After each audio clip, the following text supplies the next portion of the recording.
All right, the engine is installed in the truck. I'm going to show you that in a second, but I'm going to be putting in 1030 weight oil, and I'm going to do this at the very start, and I'll explain why when we're at the barn. There is the driver's side of the 302 engine installed.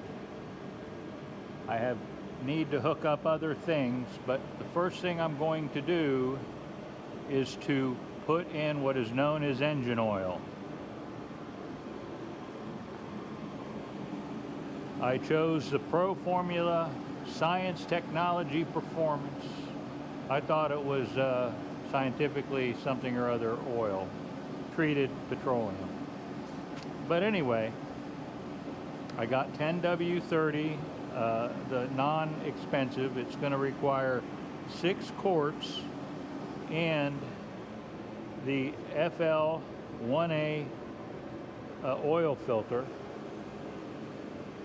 That goes right there on the passenger side of the vehicle. All right, and then if you look up at this corner is where the oil sending unit is. So let me wipe that down and get the oil filter installed and then pour in the oil. The reason I'm doing this is so someone doesn't mistakenly start a $3,000 rebuild engine with no oil in the engine. All right, it's that simple.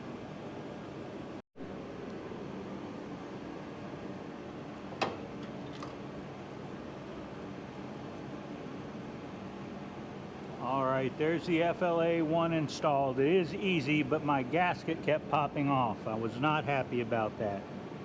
Anyway, so let me add 6 quarts of oil.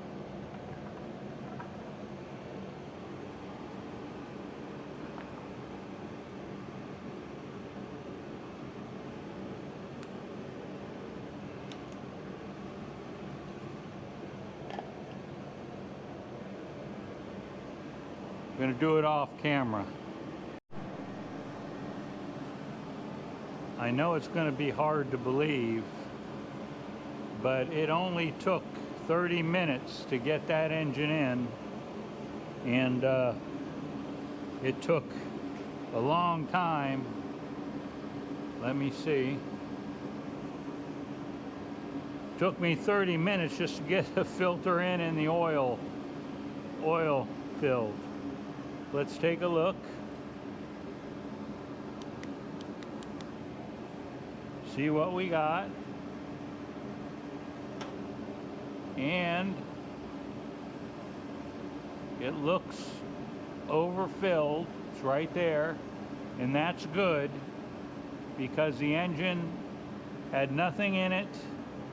The oil filter is not filled up yet. So worst case is when someone starts this, it won't be a dry engine. So that's all I want to get accomplished for the day.